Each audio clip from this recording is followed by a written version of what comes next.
Hi class, this is the second lecture on Judaism. I know that I'm pretty long-winded on these, so I encourage you to stop and start. I'm committed to giving you a lot of historical background because the Judaism really is a linchpin for understanding Western civilization, and oftentimes people misunderstand Judaism. So I really want to make sure that you have a lot of factual information about the history of this very important modern day religion.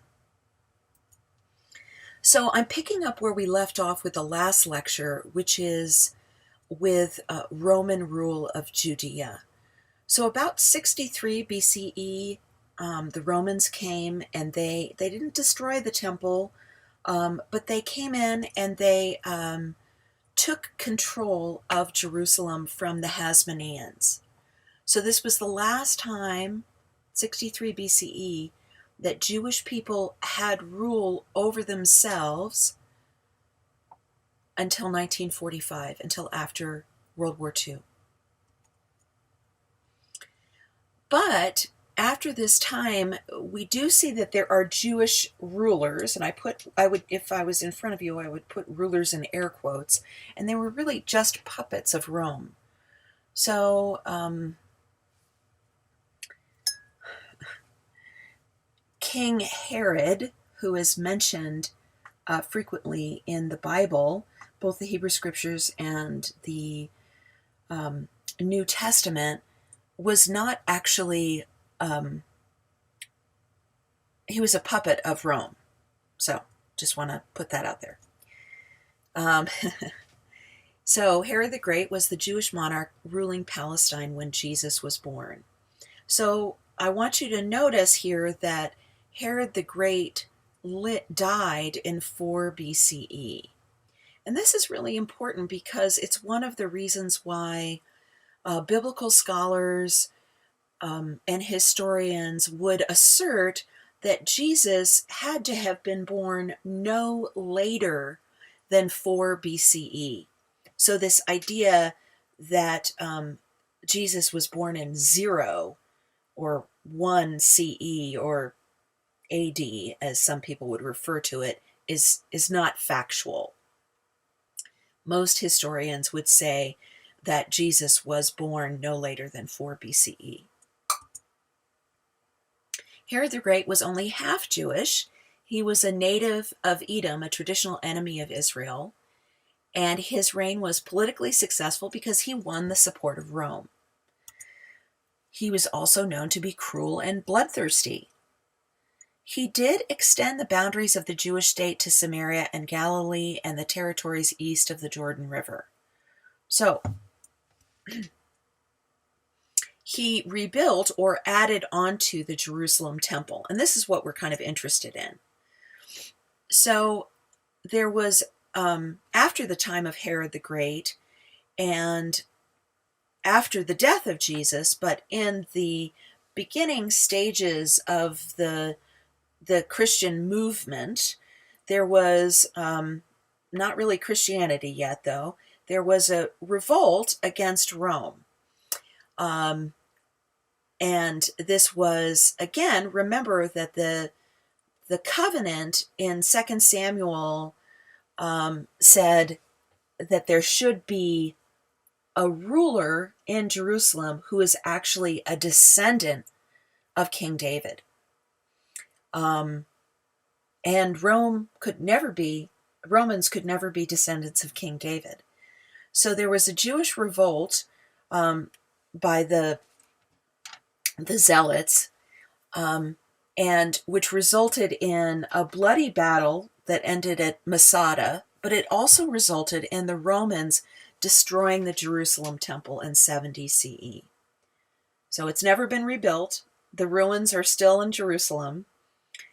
And this is a really key date. So I do want all of you to know the date of the destruction of the first temple, which is in 587 BCE, and the destruction of the second temple in 70 CE of the Common Era, because that becomes very important both for how Judaism changes and develops, and also it is very important for our understanding of the beginnings of Christianity. So mark that down. So here's a picture of Jerusalem in the first century, and it's sort of recreated from the archaeological record. So you can see around 975 BCE, the yellow area is the area of King David's city, right?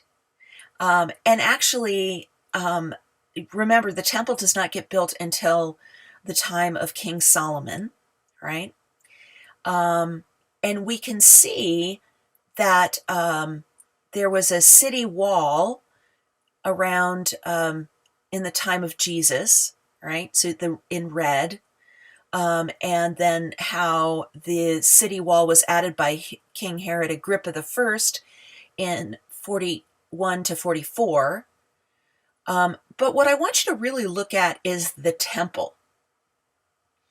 So the temple is really interesting. So the temple area proper is just this tiny little area. This is the temple, okay?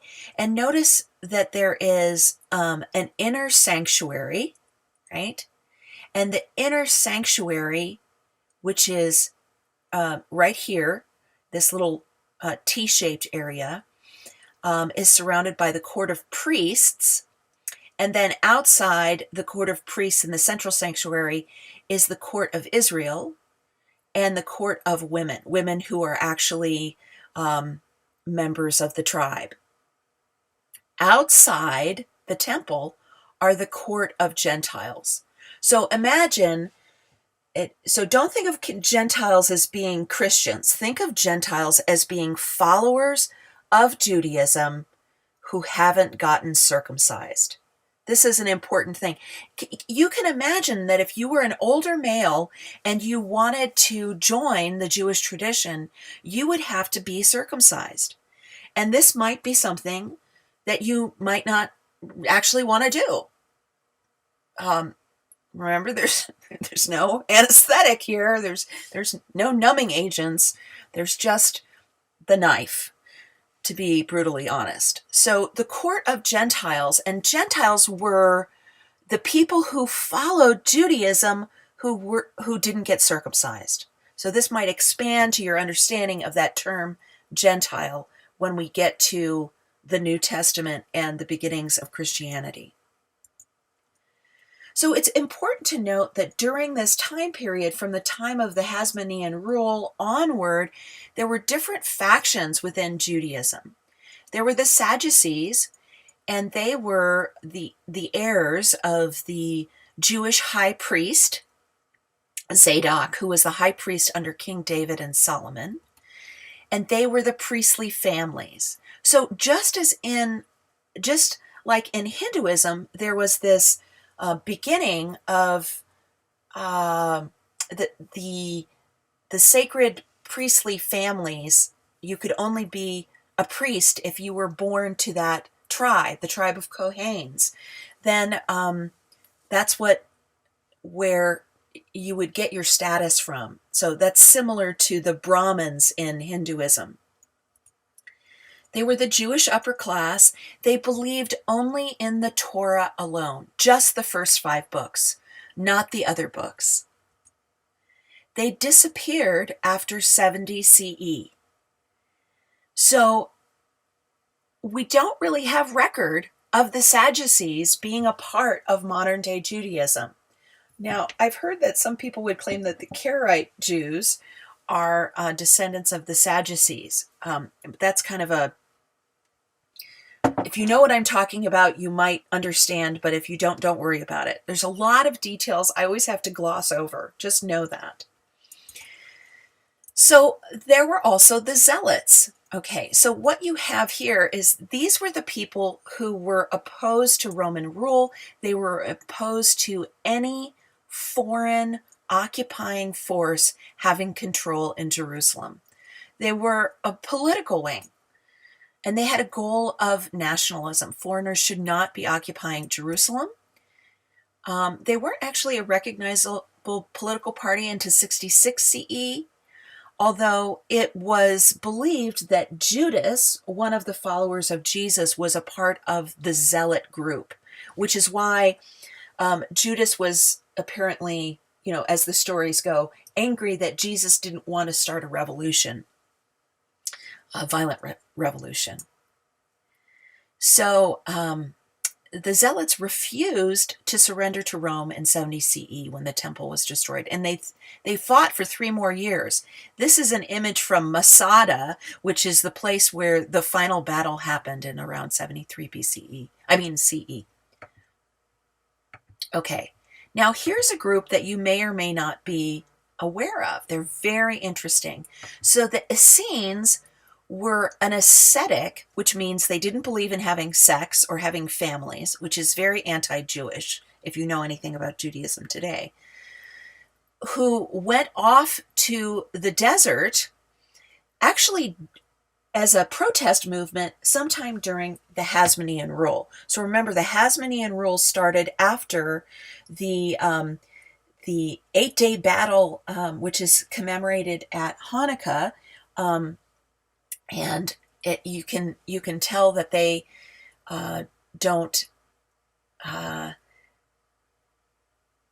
they didn't believe that whoever was ruling was doing a good job. So they went to the desert and they created this community at Qumran. This is the area of Qumran. This is actually where the Dead Sea Scrolls have a lot to do with the Essenes, which I'll get to. But at the Qumran, they were a celibate community in the desert. So the Dead Sea Scrolls that began to be discovered in 1947, and it took a long time. I think there's probably still scrolls that they're working on, but most of the translations happened during this 30-year period from 1947 to 1977. The Dead Sea Scrolls contain the Hebrew Bible. The entire Hebrew Bible, except for the Book of Ruth, was found at the Dead Sea in 1947. Now, what's interesting about this, so all of you people who are saying that you can't trust translations ever, beware, because the modern day Hebrew Bible that was created by the Masoretes and around the 11th century is almost exactly like the Bible that was found at the Dead Sea in 1947, which would fly in the face of ideas that translations change everything willy-nilly. So be careful about that idea. So the Dead Sea Scrolls contain commentaries on prophets, communal rule, and a description of a solemn meal that sounded something like a communion meal. There were hymns and liturgical fragments. So liturgy is the worship of the people, and there are liturgical fragments, which would be some kind of order of worship that was documented at the Dead Sea. Then, very interesting, there's a document which is not in the Bible, but it was in here, and it was called The War of the Sons of Light Against the Sons of Darkness. So you remember at the end of the first lecture, I talked to you about Zoroastrianism and how Zoroastrianism was a foreign religious idea that might have been viewed with not with hostility, I'll just put it that way, with maybe more interest, because it came from the Persians, and the Persians were kind to the Jews. So this idea of a final apocalyptic battle between the forces of good and the forces of evil really has its genesis, has its origin in Zoroastrianism. But we see that it was also part of the Essene community. Some scholars surmise that John the Baptist was a member of the Essene community. And then the final group of factions within Judaism Actually, in contrast to most of the other religions we're studying, Judaism does not have a lot of factions in modern day Judaism. And in ancient Judaism, there were just four major groups. So they were the first century Pharisees, who were the teachers. So where the Sadducees were the priests in the temple, the rabbis were the teachers of in more kind of like community-based organizations. So they didn't teach in the temple. They taught in more informal circumstances. But they believed in Torah observance, but they also believed that not only was there a written Torah, there's an oral Torah. So the oral Torah dates back to the time when Moses was wandering around in Mount Sinai for 40 days and 40 nights having communication with Yahweh. And the Jews recorded many stories that Moses brought back, and those stories, which were passed on orally and not written down, conceived and were part of the oral Torah.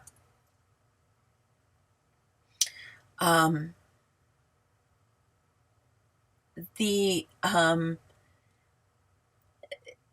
Pharisees, there's a group, the Hasidim, that see themselves as being separate from culture, and they are in fact linked to the Pharisees. But the most important thing about the Pharisees is that they were the only ones who survived after the destruction of the temple by the Romans in 70 CE. So 80 to 90% of modern day Judaism is in fact rabbinic Judaism. So it comes directly from the Pharisees. So we really want to know what rabbinic Judaism is all about. It was created by the Pharisees after the diaspora in 70 CE. So most of Judaism today would be exemplified by rabbinic Judaism. So let's talk a little bit more about rabbinic Judaism and what it's about. So the word rabbinic Judaism means many books. So let me back up here for a second. If you don't know the word diaspora or diaspora, it's a spreading out. So what we see is that after the destruction of the temple, and you can tell that the Essenes went underground or were destroyed, the Sadducees went underground, and literally the Zealots were killed at Masada, that many Jewish people wanted to go into hiding or disperse. So modern day Judaism, which has a lot to do with rabbinic Judaism, the rabbinic Judaism of the Pharisees, had lots of books, not just the Torah or the Tanakh. There's the oral Torah. There's Midrash, which are commentary about stories in the Bible that are not explained in the Bible. So I'm going to give you two examples of Midrash. I just had to get a sip of coffee. So two examples of Midrash. One would be, I don't know if you've ever heard the name Lilith, but the name Lilith is associated with Adam's first wife. Adam's first wife, Lilith, ends up getting demonized later in history as the killer of babies and brings men wet dreams and all sorts of other crazy stuff. So the rabbis, said that Lilith didn't like being on the bottom all the time, and so she took off. But ever after, so then Eve would have been Adam's second wife, according to the Midrash. So that's a kind of maybe shocking story that's a part of Midrash, but there's also some really, I would call them kind of cute stories. So here's another Midrashic tale, and it has to do with Moses. Okay, I don't know if you've heard of this before, but Moses is supposed to have been had a speech impediment. And a speech impediment is, in fact, and so this midrashic tale gives this story about how Moses got a speech impediment. So, as we said before, Moses was raised by the Pharaoh's daughter in the Pharaoh's household. And at some point, when Moses was still a little baby, the Pharaoh became suspicious of Moses that he would try and take over power. So the Pharaoh devised a schema that would help him discern whether Moses was really a threat. So he set up this test, and he put before it. Now imagine a little baby, no more than, I don't know, between not even 1 year old, and the Pharaoh sets before the baby Moses a pile of sparkly jewels, and then nearby, but not too nearby, a pile of burning coal. And the Pharaoh determined that if the baby Moses went to the sparkly jewels, that Moses was after his crown and he would kill the baby. But if he went towards the coal, he would let him live. Now think about this. What baby wouldn't go toward the sparkly jewels, right? Think about that. So the Jewish rabbis have this great story where they say, so Moses is crawling toward the jewels when all of a sudden, unbeknownst to anyone there, an angel of God comes down and nudges Moses' little tuchus so that he diverts and goes to the burning coal. And what does he do? He puts his hand on the burning coal. Ow, ow, ow. Immediately puts his finger, which has touched the burning coal, into his mouth. And ever afterwards, he has a speech impediment. Isn't that a great story?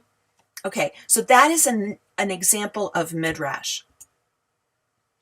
The Mishnah is an example of legal interpretations of the law, which are many and multiple and very serious, like, about rules about what's clean and unclean. So Talmud is a word which means study. So what happens in the development of rabbinic Judaism is that there are volumes of commentary, scripture stories, legal and non-legal matters that includes the Midrash and the Mishnah, and these become the basis for the texts outside of the Tanakh, and they become very important in the development of rabbinic Judaism, because the scholars, they record all the differences of opinion about the text. My colleague, Dr. Gary Schwartz, would say for every 4 Jewish people, there are at least 5 opinions. So that is, I'm quoting him directly there. So this Talmud study was solidified in Palestine about 400, and the Babylonian Talmud, which is a larger collection, was solidified about 600 CE. In 90 CE, the canon of Hebrew scriptures was closed. So whatever came after that was not admitted to the Tanakh, was not admitted to the Hebrew scriptures. So this is very important. The canon of Hebrew scriptures that was closed in 90 CE became the basis for the first Protestant Bible, which was translated by Martin Luther in the early 1500s. So the Protestant Bible is based on the Hebrew version of the Old Testament, whereas the Roman Catholic and Eastern Orthodox Bible is based off the Septuagint, or the Greek version of the Hebrew scriptures that was created in 250 BCE. So I haven't mentioned this heretofore, but You have an image of the Aleph there again, that first important, most sacred letter of the Hebrew alphabet, which doesn't have much of a sound even. It's almost like it's almost like a transition um, letter. But there are no vowels documented in biblical Hebrew. So the Torah scrolls that are written down and contained behind the it's not called the altar area, but in the Torah scroll place, don't have any vowel points. So there are no vowels in biblical Hebrew. And it wasn't until the 11th century that a group of Jewish scholars called the Masoretes added vowel points and created the the Biblia Hebraica. So again, the origin of different interpretations. So even though the text is pretty solid, there's always differences in interpretation. So actually the idea that you could literally interpret the Hebrew scriptures is crazy to me. So think about this. How many religious people actually know how to read biblical Hebrew? It's very challenging. It's very difficult. And most English translations of the Bible don't necessarily reveal the nuances of the biblical Hebrew. So this idea that the King James Version of the Bible is the most ancient is really silly. Really, really, really silly.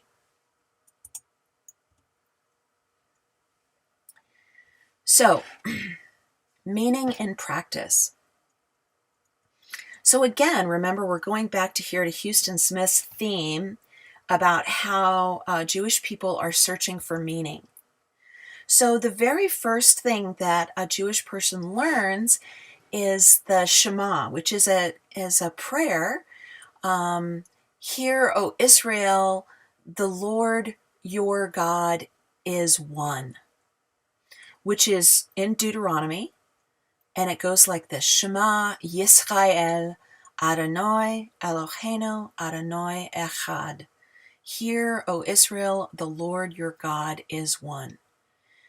So that's the most important prayer, and that is, in fact, the essence of Judaism. God is one. Now, this picture is a little fuzzy. I don't know if you can see it, but the Orthodox Jewish men who are more traditional wear the tali, or the prayer shawl, under their clothing, and it hangs out here at the bottom. So one of the things that's really important in Judaism is doing good things. You know, that there's not a lot of complicated beliefs in Judaism. Believe in one God and don't be a jerk. Do your best. Do your best. And part of this is doing a mitzvah, a good deed. So some examples of good deeds are, helping someone across the street, having sex on the Sabbath with your wife or your husband is a good deed, because marriage and the life cycle ceremonies of circumcision, which happens a week after a boy is born, bar and bat mitzvah is the coming of age celebration for boys and girls. For the young boys, it's bar mitzvah. For young girls, it's bat mitzvah. And that's where they have to read the Torah in front of the congregation. So they have to learn biblical Hebrew and read a passage in the Torah. The bat mitzvah is practiced by all Jewish groups except for the Orthodox Jews, who only celebrate the bar mitzvah. Marriage celebrations. Celebrating marriage is very important, and celebrating someone's passing. One of my roommates from college Nomi Yona Fine died very young. She had a heart condition, which people didn't really know how dangerous it was, but she was out walking her little baby daughter, and she was maybe 32, and her heart stopped, and she dropped dead. It was it was heartbreaking. This happened in the 1980s, and it was really something to witness from afar. I wasn't able to be there for a lot of the ceremonies because I was living in Oregon at the time, but I got sort of a a blow-by-blow description of everything that was going on by several friends, and it's really just heartbreaking, because every day when you sit Shiva for 7 days, the family does, and every day Nomi's dad would rip a part of his clothing. So that's traditional. So the other ways that people keep alive Judaism is by keeping the kosher laws. Now, really, there's a whole range about how religiously observant people are. And that is the major difference between the different Jewish groups. It's just about how kosher they're keeping the laws and other purity codes. So the synagogue is the assembly place. So it's not a temple, it's a synagogue, and it does hold an ark behind what many Christians would call the altar area. So up front is the ark that holds the Torah scriptures. So all of the Torah is scrolled onto the entire Torah is contained in that ark. So the other great thing about Judaism is all of the celebrations, the holy days and festivals. So the first thing to know is that the beginning of the regular Sabbath week for Jews is sundown on Friday. And it goes from Friday sundown to Saturday sundown. And the basic celebrations are more of a home practice on Friday night, although there are services Friday night at synagogues. And then there's a Friday morning service and a Saturday morning service and a Saturday evening service. According to my colleague, Dr. Schwartz, there's very few people who go to all three, but that's an option. And the whole idea of the Sabbath is that you're not supposed to do anything. You're not supposed to turn on a light. You're not supposed to talk on the phone. You're not supposed to drive your car. You're not even supposed to cook. And which is why for people who are super religiously observant, they will have a delayed crock pot or something or an oven that comes on so that the meal will be prepared before Friday at sundown to be eaten the next day. The highest holy days are called the days of awe, the beginning of the practice. Rosh Hashanah is the day of the new year, I didn't look it up what year we're in, but it's 5,000 something, according to the Jewish calendar. The new year often, according to our calendar, it's always going to be in the fall, like September or October. I grew up in New York State, and we always had Rosh Hashanah and Yom Kippur off. So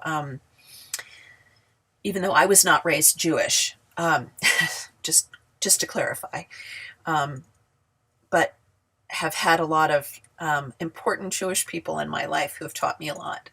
So Rosh Hashanah is the new year, but the most important day is the Day of Atonement. So if any of you who might practice, if you're a practicing Roman Catholic, you might go to confession. If you're a Protestant, you might be asking for God's forgiveness at any time of the day or night.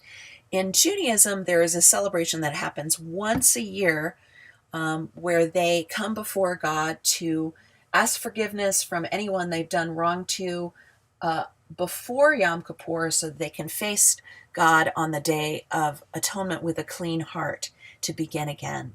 So the whole notion of personal sacrifice comes in, and these are clearly the most important holidays. Although there are other pilgrimage festivals, the most important culturally is Passover, which retells the story of the Exodus. Um, Hanukkah is actually not the most important holiday in Judaism. I think it becomes more, it seems like it is because it's celebrated around the time of Christmas, but in fact, it's not the high holy day, and it's a celebration of a major battle that happened um, between the evil Syrian general Antiochus IV and the Maccabees. So most of the differences in Judaism are simply based on how kosher they practice, how religiously observant they are. So Orthodox Judaism being the most conservative, conservative Judaism is actually probably, some people wouldn't think of it as being very conservative because both men and women can be rabbis in conservative Judaism. And they're religiously observant. They might keep kosher laws for Passover, but not other times of the year. And then Reform Judaism, which is a little bit more lax, and Reconstructionist, which is even more lax in some ways. So these are four different observance-based divisions within Rabbinic Judaism. Just to, again, remember that Houston Smith says, Judaism is more about orthopraxy than orthodoxy. So it's more about being orthodox in how you practice the religion and less about specific belief statements. And that's one major difference, I think, between Judaism and Christianity. So mystical Judaism is really came of age in the Middle Ages. It probably existed before that, but historically this is when we really get to know about mystical Judaism and the sacred text of the Kabbalah, which is received or handed down. And it has this image here. The tree of life is a symbol from mystical Judaism, and these 10 names or aspects of God are celebrated in the Kabbalah. And the practice of mystical Judaism was established mostly for middle-aged men who were married and psychologically stable. It's interesting, back in the 1990s, I mean, people like Madonna and several other people claimed to be practicing Kabbalah, so there was kind of a new religious movement happening. But it's a very old tradition, which has nothing to do with popularity and being a movie star. But it does actually show that there are both feminine and masculine aspects to the divinity of God. So, and also they meditate on the spiritual significance of the Hebrew alphabet. As I said before, the tree of life is very significant. So there is this historical tradition of mysticism as a part of both Judaism, Christianity, and Islam. And we'll talk more about the others as we move forward. So technically, it is against the Ten Commandments to create images from the Bible. But we do see that there was, these were discovered recently, an ancient Jewish community dating back to around the 3rd century CE in modern-day Syria called Dura Europa, where we see different images I've used before. This is the anointing of David, and this is an image of Ezekiel's vision of resurrection. So if I haven't said this before clearly, I will say it again now, or say it for the first time, that in Judaism, there is not a notion that when you die, your spirit floats up to heaven or hell. That's not a Jewish idea. It's not even a Christian idea, but we'll get there.